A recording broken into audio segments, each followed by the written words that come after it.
In this video, we'll be covering Chapter 17 of Openstax Astronomy, and we're going to focus on just the big picture ideas, but we'll have a couple of slides that I'll mention are interesting but not as essential to us. Okay, so one of the biggest ideas that we need to make sure that we understand is the difference between how bright stars look from our point of view on Earth and how truly bright they are. In a previous lecture video, we introduced the idea of luminosity, and so this is going to remind us of that idea and build on it.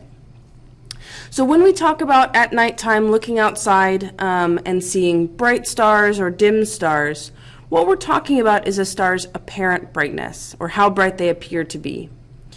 That might be a star that is truly intrinsically bright, or it might be a star that's kind of a medium brightness but really close to Earth relative to the other stars in our night sky. To distinguish between them, we need two separate ideas, apparent brightness and absolute brightness. Now, astronomers sometimes use a unit called magnitudes in order to measure these two different types of brightnesses. So for example, instead of just talking about general apparent brightness, we can talk about apparent magnitude. The key thing about magnitude as a unit and as a scale is that more negative numbers means brighter. It comes from the ancient Greek star catalogs from Hipparchus, where the brightest stars were category 1, the next brightest stars were category 2, 3, 4, down to category 6. And when modern astronomers tried to use that same scale to keep the sort of traditions and star catalogs of the past involved, what they realized was that there are stars that are really brighter than all of the other category 1 stars and kind of need to be their own category. And the only way to go was to smaller numbers, category 0, and then even brighter than that, category -1, -2.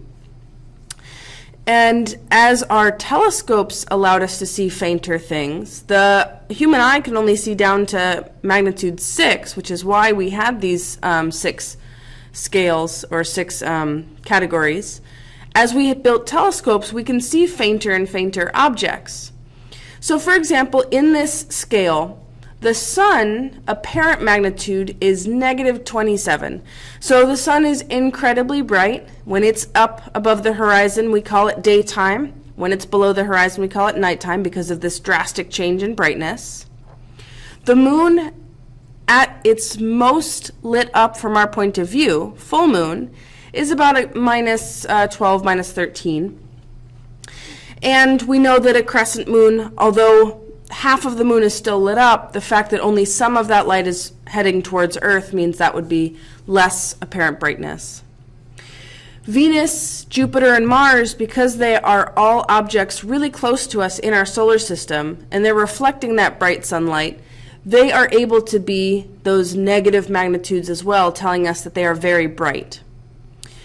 Sirius is the brightest star in the nighttime sky. It's in the constellation Canis Major.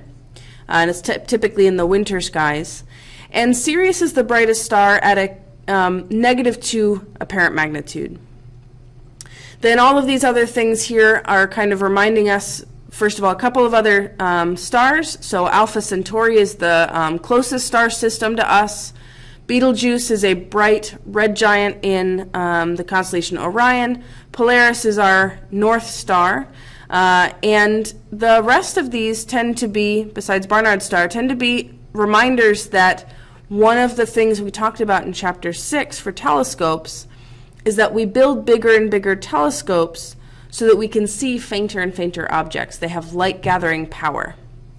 So that's something that's reminded here. Okay, so magnitude scale we're going to see a couple of times as we move forward in the semester, and so the thing to take note of is that a smaller magnitude means a brighter object. Okay, another way to measure apparent brightness though is by counting how many photons are being collected every second by a telescope.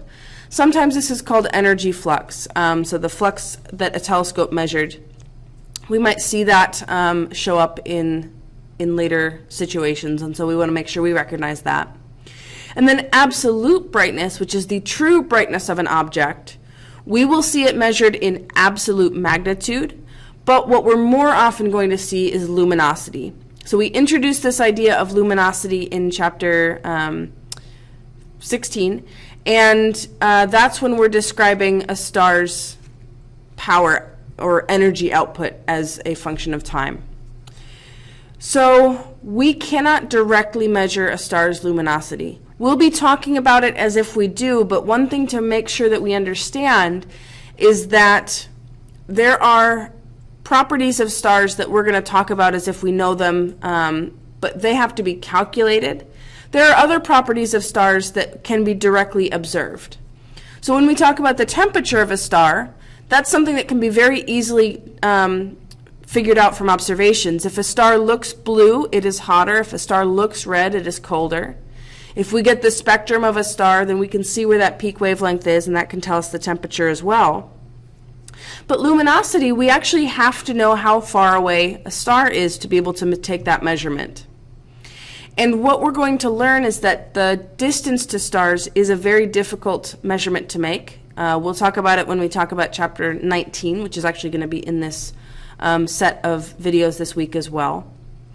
But if we know how far away a star is, and we measure how bright it looks to us, we can figure out what that luminosity has to be. This is called the inverse square law, and it was introduced in the book in chapter 5. We had this image in our slides, and we kind of said it would show up later on. And so just to make sure we understand what this image is trying to tell us, the object here, we'll pretend is a star, and it's sending off photons in all directions. And these little blue boxes that we've drawn here, we're going to imagine that that's a detector that can tell us how many photons are passing by that detector every second. If we placed our detector over here at location 1, then maybe that detector is counting like 90 photons every second. Okay?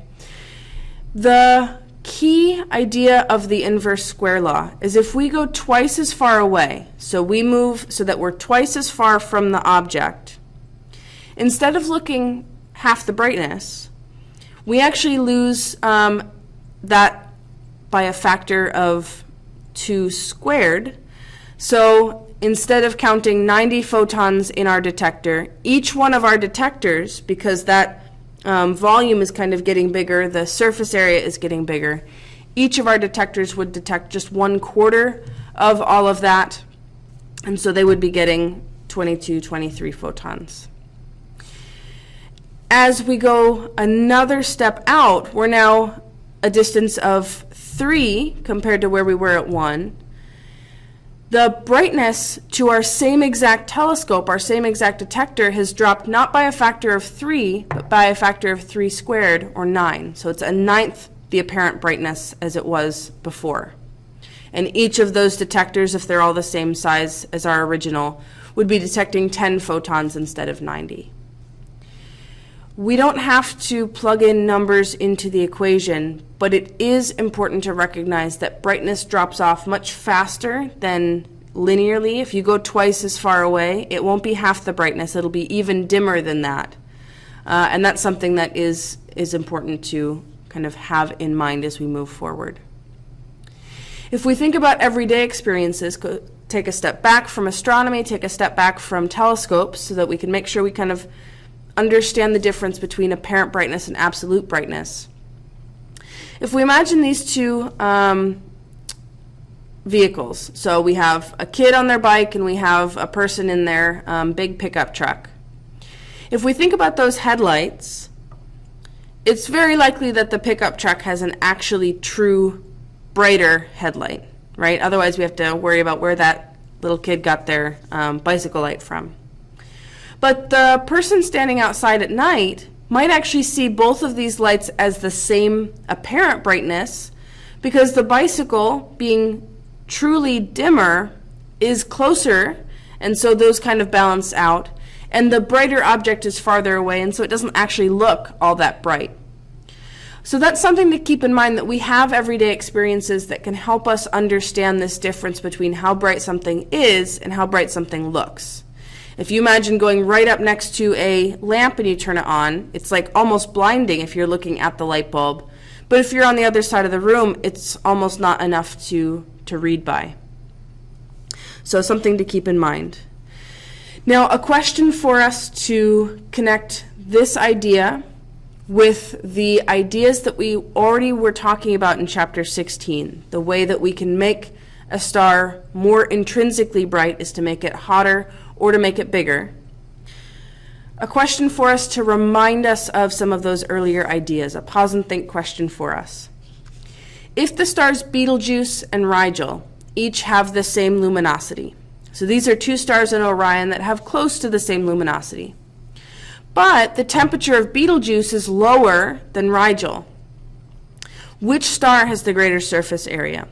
So pause the video, think through it, flip back to your previous notes or to the lecture tutorial that we completed on luminosity, temperature, and size, and then decide what your answer is going to be.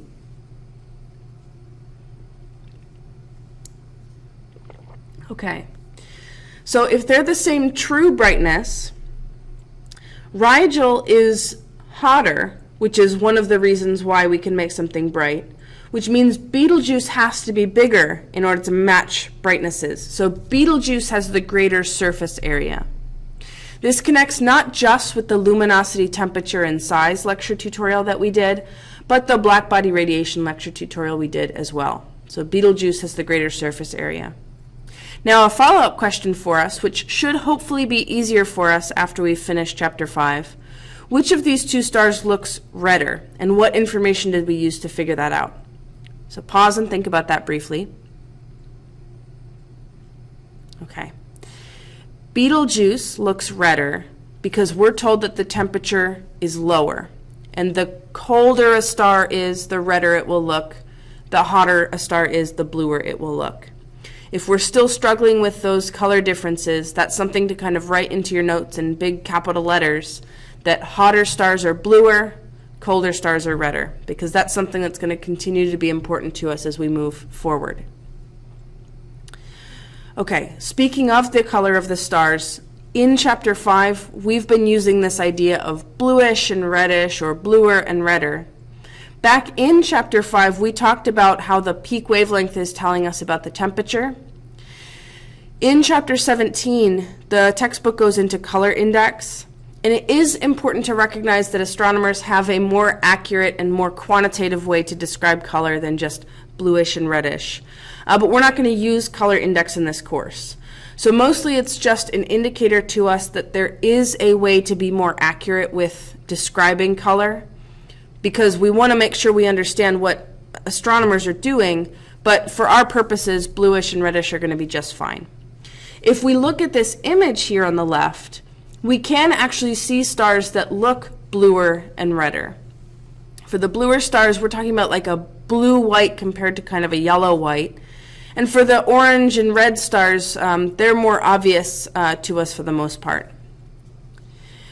Okay, so moving on to the next section, types of stars. Now, when we talked about the sun in the sun chapters, and when we talked about the spectrum of the sun in those chapters, but also back in chapter 5, we talked about the fact that the sun has an absorption spectrum. It has those dark lines in the absorption spectrum that help tell us what elements are present in the sun, and they are something that helps us with Doppler shift as well. Now, it was actually in 1814 that Joseph Fraunhofer observed and kind of recorded many different dark lines in the solar spectrum. He wasn't the first to do so, but he's the one who's kind of credited with it, and they're typically called the Fraunhofer lines now. It took 50 years for someone to do this for another star, because if we think about it, the sun, it's pretty easy to get sunlight to pass through a prism and then see that spectrum. It's a lot harder to aim your telescope at a single particular star and get enough light to pass through a prism or a diffraction grating to allow us to actually see those missing lines. And so it took until the 1860s for this to happen, and it was Sir William Huggins and Lady Margaret who identified dark lines in the spectra of other stars allowing us to see that they have a similar composition to the sun and the same kind of elements that are on Earth, although not the same fractions. Fast forward a couple of decades later, in the 1880s, the director of the Harvard-Smithsonian Center for Astrophysics hired Wilhelmina Fleming, who had originally worked for him in his household. He had hired her to analyze data. So for historical context, in the 1880s, women were not allowed to pursue PhDs, but they were able to do lab work, and basically they were given the kind of difficult but what many would call busy work kind of tasks that the graduate students pursuing their PhDs didn't want to do. They were extremely good at this, and by 1890, Edward Pickering had hired a whole group of women called the Harvard Computers. There's a fantastic book about this group of women called The Glass Universe, and their names are gonna continue to pop up as we learn more about stars in the next several chapters. So they were called the Harvard Computers because they were people who computed. And Wilhelmina Fleming was the first person to realize that there were distinct types of stars based on those spectral lines. So she grouped them into big categories, category A, B, C, all the way down halfway through the alphabet to M, N, O. And later, Annie Jump Cannon, who was part of that same group of women, she later in time had more information about several of those stars, and was able to connect not just the spectral line patterns, but also temperature data for those stars. So with more information, we were able to start making more connections. And Annie Jump Cannon realized that instead of the 20 categories that Fleming had set up, some of those categories could be combined, and they had to be reordered once we knew the temperatures of those stars to go from hottest stars all the way to coldest stars. Annie Jump Cannon is now a scientist that has gotten more attention over the years. In a Wonder Woman set of comic strips, there was a Wonder Woman of History feature that they had in the different comics that came out in the 1940s. And so she was featured in one of those. The link is clickable in the slides.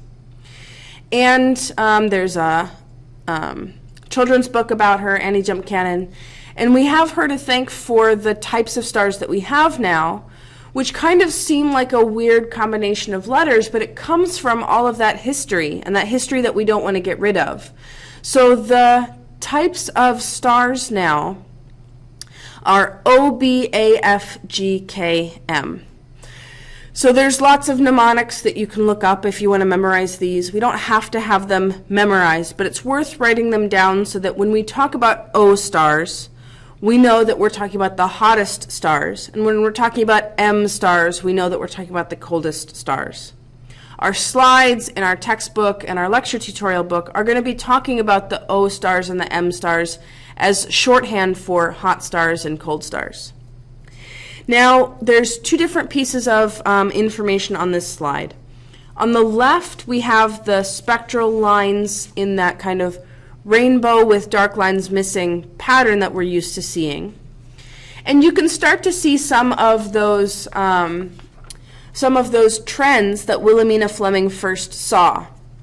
For the O, B, and A stars, the hotter stars, there's a couple of spectral lines that appear for those hot stars that almost disappears entirely for the cold stars. For the M stars, there's a couple of lines that appear for those cold stars, but is much less prominent in the hotter stars. And so we see these different patterns. On the right side, we have what Annie Jump Cannon had access to, which is not just the spectral lines, but also the spectral curves, showing us that these O and B stars are so hot that their peak is actually way off in the ultraviolet. These A, F stars, and even some of the G stars are peaking in the ultraviolet or the blue. And these K and M stars are peaking in the yellow and the red. So that you have it for your notes, our sun is a G2 star. That's not a fact to memorize. This class is not about just memorizing random things. It's about having a better big picture understanding. But the fact that it's in the middle of these spectral type letters means that our sun isn't the hottest types of stars, and it's also not the coldest types of stars. Now, Annie Jump Cannon's letters here, the spectral types, sometimes called spectral classes, O, B, A, F, G, K, M, they lasted for 100 years, and every star we found could be put into one of those categories, where, again, the letters come from Wilhelmina Fleming's original alphabetized group of categories, and their arrangement comes from taking those original categories and reordering them based on our new information about temperature. Now, a pause and think question for us before we continue. We went 100 years where everything we were discovering fit into one of these categories. But eventually, we found objects that didn't fit into these categories. Does it seem more likely that we're suddenly going to find objects that are hotter than the O stars or colder than the M stars? So think about which you would pick and think about why you chose that. So this is our critical thinking that we do want to focus on in this class. So pause and think about that briefly.